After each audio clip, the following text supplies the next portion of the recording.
Bismillahirrahmanirrahim. Assalamualaikum warahmatullahi wabarakatuh. Perkenalkan, saya atas nama Sakifuddin Syarahlin dengan NIM PO 713203251 Di sini saya bertujuan untuk menyelesaikan mata kuliah anatomi dan fisiologi dengan dosen pengampu Ibu Yaumil Fakni Tanjung Bulu, SST MKes. Baik, yang pertama saya akan menjelaskan klasifikasi anatomi dan fisiologi yang dimulai dari sebelah kanan, posisi anatomi. Baik, yang pertama itu ada temporal, orbital, oral, mental, istemozoid, terus ada deltoid, pectoral, mammary, cubital, inframammary, anterior antebrachial, posterior antebrachial, terus umbilical, anterior femoral, anterior region of the leg, terus heels. Baik, saya akan menjelaskan yang di sebelah kiri. Yang pertama itu frontal, nasal, terus anterior cervicalis, lateral cervicalis,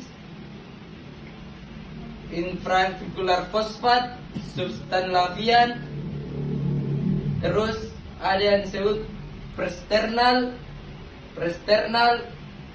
terus posterior antebrachial, lateral thoracic, anterior region of elbow, epigastric, hypochondriac, lumbar, inguinal, thoracic, medial thing, terus anterior region of the knee, terus disebut anterior region of the leg, terus dorsal region of the foot, terus di sini medial, meloral, dan yang terakhir perineal. Baik, selanjutnya saya akan menjelaskan bagian belakang. Baik, langsung saja. Ini bagian parietal, occipital, suprascapular, infrascapular, posterior brachial, posterior of elbow, vertebral, dorsum of the hand, gluteal, posterior femoral, posterior of the knee, dorsum of the foot. Baik, ini bagian temporal, stedomastoid, deltoid, scapular, interscapular, posterior brachial, posterior of elbow, lumbar, hypochondriac, terus ada sacral, ada anal, ada popliteal fossa, posterior leg, dan yang terakhir adalah calcanel. Ya, selanjutnya saya akan menjelaskan bidang-bidang dalam anatomi. Menurut saya yang saya ketahui ada 4 bidang. Baik, yang pertama pada bidang mid-sagittal, yang dimana bidang mid-sagittal berada pada bagian dari sumbu tubuh. Bisa kita lihat contohnya. Ini yang dimaksud dengan bidang mid-sagittal yang berada di tengah posisi tubuh. Selanjutnya, yang kedua, bidang paramedial, yang dimana bidang paramedian berposisi sejajar dengan bidang mid-sagittal dan berada di sebelah kanan kiri. Seperti yang kita ketahui, sebelah kanan dimaksud dengan dextra dan sebelah kiri dimaksud dengan sinistra. Nah, bisa kita lihat contohnya dan letak bidang paramedian. Paramedian memiliki posisi di sini.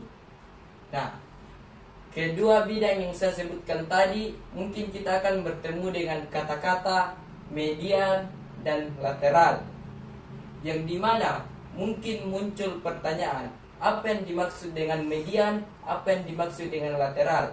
Nah, saya berikan pengertiannya. Median memiliki pengertian yakni struktur tubuh yang memiliki posisi dengan paling dekat dengan sumbu tubuh. Nah, seperti contohnya, dada sebelah kanan lebih median daripada lengan kanan.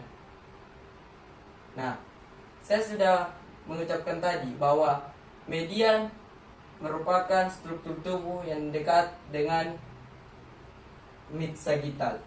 Sedangkan lateral memiliki pengertian yakni struktur tubuh yang memiliki posisi jauh dari bidang mid-sagittal.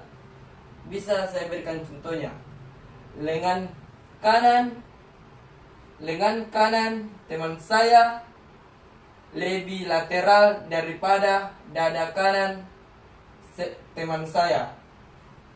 Nah, selanjutnya yang ketiga, bidang korneal, yang dimana bidang korneal memiliki posisi bidang vertikal terhadap posisi mid-sagittal, yang kita kenal dalam bahasa kedokteran ada dimaksud dengan posterior dan anterior, yang dimana anterior itu berada di depan, sedangkan posterior berada di belakang. Selanjutnya, bidang transversal atau horizontal, yang dimana merupakan bidang tegak lurus terhadap bidang mid-sagittal, paramedian, dan korneal. Di dalam bidang horizontal atau transversal memiliki dua, yaitu superior dan inferior. Kita dapat mengenal dalam bahasa kedokteran bahwa superior itu berada bagian atas, sedangkan inferior berada di bagian bawah. Baik, selanjutnya saya akan menjelaskan gerakan-gerakan anatomi. Baik, yang pertama yaitu fleksi, yang dimana fleksi memiliki pengertian yakni gerakan menekuk pada bidang sagittal tubuh. Kita bisa lihat contohnya pada siku. Baik, langsung saya berikan praktiknya. Fleksi seperti begini. Nah, yang kedua ada yang dimaksud dengan ekstensi, yang dimana ekstensi memiliki pengertian keterbalikan antara fleksi, yang dimana ekstensi memiliki pengertian meluruskan sendi tubuh. Kita bisa lihat contohnya. Nah, ini yang dimaksud dengan ekstensi. Nah, yang ketiga abduksi, yang dimana abduksi merupakan gerakan yang menjauhi tubuh. Kita bisa lihat contohnya. Nah, ini merupakan gerakan abduksi. Nah, yang keempat ada yang dimaksud dengan gerakan adduksi, yang dimana gerakan adduksi merupakan keterbalikan dari pengertian gerakan abduksi, yang dimana abduksi merupakan gerak yang mendekati tubuh. Bisa kita lihat contohnya. Nah, ini yang dimaksud dengan gerakan adduksi. Nah, selanjutnya ada yang dimaksud dengan gerakan sirkumduksi, yang dimana sirkumduksi memiliki pengertian yakni gerakan kombinasi antar dari fleksi, ekstensi, abduksi, dan adduksi. Kita bisa lihat contohnya. Gerakan kombinasi yang dimaksud dengan sirkumduksi. Yang pertama, fleksi. Yang kedua, ekstensi. Yang ketiga, abduksi. Yang keempat, adduksi. Nah, selanjutnya gerakan rotasi, yang dimana gerakan rotasi dibagi menjadi dua, yakni gerakan medial dan gerakan lateral.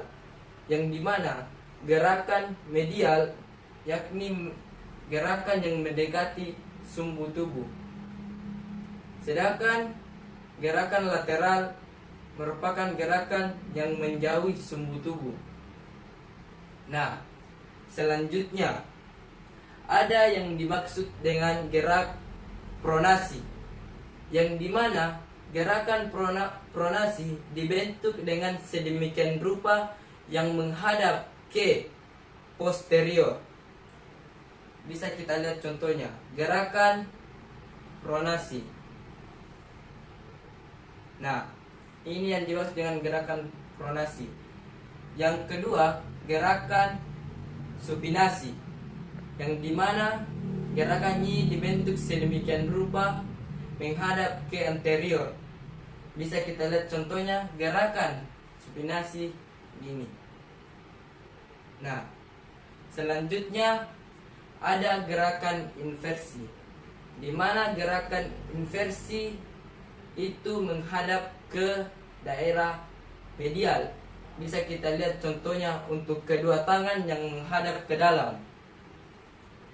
Ya, ini yang dimaksud dengan gerakan inversi. Selanjutnya yang terakhir, gerakan eversi, yang merupakan keterbalikan dari gerakan inversi, yakni gerakan yang berada di posisi lateral. Bisa kita lihat contohnya pada kedua tangan yang menghadap keluar. Ini yang dimaksud dengan gerakan eversi. Demikian presentasi dari saya mengenai materi anatomi dan klasifikasinya. Lebih dan kurangnya mohon dimaafkan. Wabillahi taufiq wal hidayah. Wassalamualaikum warahmatullahi wabarakatuh. Sampai jumpa di pertemuan berikutnya.